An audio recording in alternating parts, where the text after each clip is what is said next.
अस्सलामु अलैकुम हज़रात, आप लोग कैसे हैं। उम्मीद करता हूँ आप लोग अच्छे होंगे। और मुफ्ती सलमान अज़हरी को जो बेवजह झूठा इल्ज़ाम लगाया गया है सरासर बेबुनियाद है और जल्द से जल्द उनकी रिहाई होए। आइए सुनते हैं इस वीडियो में मुस्लिम महिला एडवोकेट क्या कहती हैं। चलते हैं इस वीडियो की तरफ। भाई ये बताइए मुफ्ती सलमान अज़हरी का क्या रहा। आप तो कल थाने में थे। अच्छा, सेकंड भी कर दिए। हाँ, अभी वही तो बताएंगे ना उनको। जी। तो हमारी कामयाबी की उम्मीद कितनी है गोगा भाई। आपने जिस तरह कहा कि सलमान अज़हरी ने जो है वो हेट स्पीच दी थी, वो हेट स्पीच नहीं थी। अगर सलमान अज़हरी हेट स्पीच देते तो थाने में जाकर वो कहते आओ यलगार मचा दो। लगातार सोशल मीडिया पर आवाज़ उठा रहे हैं कि मुफ्ती सलमान अज़हरी को रिहा करो। लोग ये कह रहे हैं कि ये हमारे जो उलमाए दीन है इनके ख़िलाफ़ जो है साजिश है, इनके ख़िलाफ़ जो है प्रोपोगेंडा चलाया जाता है। उलमाओं ने आज़ादी की लड़ाई में अंग्रेज़ों से लड़ाई लड़ी थी, अब उन्हीं उलमाओं का जो है अपमान हो रहा है। तो मेरे साथ यहाँ पे अहमद रिजवी हैं, इनसे जुड़ेंगे, जानने की कोशिश करें। सबसे पहला सवाल अहमद रिजवी कि मुफ्ती सलमान अज़हरी को जो है गुजरात ATS ने भड़काऊ भाषण देने के मामले में जो है उनको गिरफ्तार कर लिया, उसको किस तरीके से आप देखते हैं? आप बताइए कि अगर कोई स्पीच में शायरी पढ़ रहा है, कोई 4 मिसरे पढ़ रहा है, तो आप कह रहे हो कि भड़काऊ भाषण। मतलब यहाँ पर मुझे तो समझ में नहीं आता। ना तो लफ्ज़ यहाँ पर हिंदू यूज़ हुआ, कुत्ते लफ्ज़ हुआ है। क्या कुत्ते स्ट्राइक पे चले गए या कुत्तों ने 2 टांगे भक्तों को डोनेट कर दी हैं? कुत्तों ने कहा कि वो 2 टांगों पे चलेंगे और वो कुत्ते ना रह के दूसरे कुत्ते बन गए। मतलब कुत्तों का लफ्ज़ आया है। आप 4 टांगों वालों को किस तरह डिफाइन कर सकते हैं 2 टांगों वालों पर? इसमें ना हिंदू आया है, ना इसमें भारत का नाम आया है, ना इसमें भक्तों का नाम आया है, ना इनमें किसी भी चीज़ का नाम नहीं है। लेकिन इन लोगों को बुरा लग रहा है। यही होता है जब कोई इनकलाब आने वाला होता है ना, तो इनकलाब आने के लिए सबसे जो अच्छा मेथड होता है वो शायरी माना जाता है कि मुख्तसर लफ्ज़ों में आप अपनी पूरी लाइफ को एक्सपोज कर देते हो, पूरी लाइफ को तमाम लोगों के सामने स्प्रेड कर देते हो, फैला देते हो। जहां मुफ्ती अज़हर ने ये वाली शायरी करी, ये कोई ऐसा तो नहीं किसी इंटरव्यू में कर रहे थे, कोई प्रेस कॉन्फ्रेंस थी, वो तो एक स्पीच चल रही थी, एक सभा चल रही थी, बड़ी हज़ारों की तादाद में वहाँ पर लोग थे।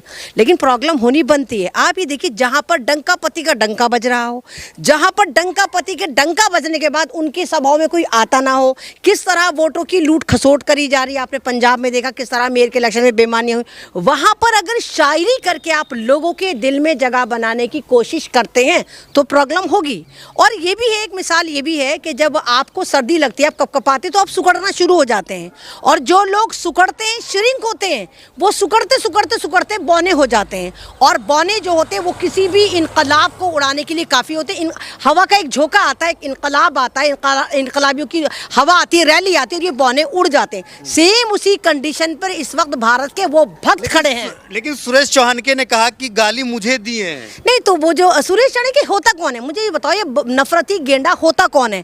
ये जो एक नफरती गेंडा है जो लगातार आतंकवाद को प्रमोट करता है। मतलब हिंदू हृदय सम्राट है। नहीं, आप हिंदुओं को नहीं जगाते, वो आतंकवादियों को जगाते हैं। वो देश का माहौल खराब करते हैं, वो तलवारें लहराते हैं, मुसलमानों को मारने की, काटने की बात करते हैं। उस जाहिल को, बेवक्त की पैदाइश को हर जगह जिहाद नजर आता है। अगर जामिया के स्टूडेंट टॉप कर लेते हैं तो जामिया जिहाद हो जाता है। अलीगढ़ के स्टूडेंट अगर कोई मूवमेंट करते हैं तो वहां पर एक दूसरा वाला जिहाद हो जाता है। मुसलमान अगर नमाज पढ़ते हैं तो नमाज का जिहाद बना दे। इसको तो जिहाद लफ्ज़ इतनी मोहब्बत है, या ये कहिए कि इसका पूरा चैनल जो जिहाद पे ही टिका हुआ है। और लेकिन इस जाहिल को, बेवक्त की पैदाइश को, ये नहीं पता कि जिहाद का मतलब होता है लगातार संघर्ष करना, स्ट्रगल करना। तो इसकी बात का तो, और गधे की बात का तो आप यकीन मत करिए, इसको तो मैं एक पत्रकार भी नहीं मानती। ये एक ऐसा विरोधी चैनल है जिसके खिलाफ भारत के उन लोगों को जो भारत से मोहब्बत करते हैं, इसके चैनल पर और इस पर FIR लॉन्च होनी चाहिए कि ये एक ऐसा आतंकी चैनल है जो लगातार देश का माहौल खराब करता है। सुरेश चौहान के जैसे ही लोगों का जो है नतीजा है, उन्होंने आवाज़ उठाया था कि इन्होंने जो है पूरे धर्म को जो है अपमान किया है, उसकी वजह से उनकी गिरफ्तारी हुई है। क्या आपको ऐसा लगता है? नहीं, देखिए, ये आपने कहा ना भगवा गेंडा, इनको धर्म के बारे में कुछ नहीं पता। अगर आप इस भगवा गेंडे का इतिहास जाकर देखें तो ये अपने ऑफिस में काम करने वाले एक लड़की के साथ लगातार गलत काम कर रहा था। और जब उस लड़की ने थाने में जाकर इस पर FIR कराई और जब ये उठा तो उसने माफिया वाफिया मांगी। एक हिंदू हृदय सम्राट जो खुद महिला का सम्मान नहीं करता, उसके साथ गलत काम करता है, उसका बलात्कार करता है और फिर धर्म का ठेकेदार बन जाता है। आपने जिस तरह कहा कि सलमान अजहरी ने जो है वो हेट स्पीच दी थी, वो हेट स्पीच नहीं थी। अगर सलमान अजहरी हेट स्पीच देते तो थाने में जाकर वो कहते आओ यलगार मचा दो, आओ। जितने उनके चाहने वाले थाने के बाहर थे वो कहते फूंक डालो थाने को। क्या उन्होंने ऐसे बोला?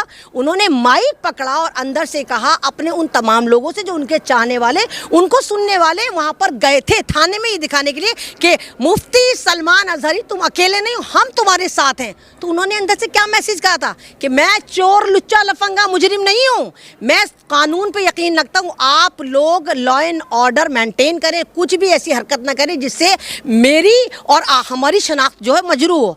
अगर मुफ्ती अजहर वाकई इतना ज़बरदस्त हेट स्पीच देने वाला बंदा होता, वो तो यही कहता कि फूंक दो थाने को। जिस तरह भी आपने देखा मुरादाबाद में बजरंग दल वालों ने जिस तरह गायें काटी थी और जब उस बंदे को पकड़ा गया था, जब एसएचओ को फंसाने के लिए वो सारा ड्रामा हुआ था, तो किस तरह इन हिंदू हृदय सम्राटों ने क्या बोला था, पुलिस एडमिनिस्ट्रेशन को जला दो, थाने को फूंक दो। अभी आपने देखा वो बलात्कारी, हिंदुस्तान का ब्रांडेड बलात्कारी आसाराम बापू के लिए किस तरह जंतर मंतर पे रैली हो रही कि हमारे बलात्कारी को छोड़ो, क्योंकि बहुत सारी लड़कियां तैयार हो चुकी कि जिनको इसको लूटना है। तो ये वाली बात दर्शाती कि जिस तरह भारत में माइनॉरिटीज के साथ जुल्म हो रहा है, चाहे वो मुसलमान हो, चाहे वो दलित हो। आपने दलित को देखा था मध्य प्रदेश में किस तरह एक मंद बुद्धि दलित के ऊपर मुत्तन शुक्ला मूत देता है, उस पर कोई कार्रवाई नहीं होती, ना उसका मकान बुलडोज करा जाता। जिस तरह आप देखिए कि दिल्ली में अधर्मी द्वारा धर्म संसद सजाई जाती है और मुसलमानों के खिलाफ जबरदस्त तरीके से भाषण दिया जाता है, तो उस वक्त यहाँ का शासन प्रशासन क्या अंटा गफीलों के गुफा में पड़ा हुआ था? लेकिन एक सवाल है, सुरेश चौहान के कह रहे हैं कि उन लोगों का नाम नोटिस कर लीजिए जो मुफ्ती सलमान अजहरी के समर्थन में आवाज उठा रहे हैं, उनको रिलीज करने की बात। एक बात तो बताइए, भगवा गेंडा है कौन?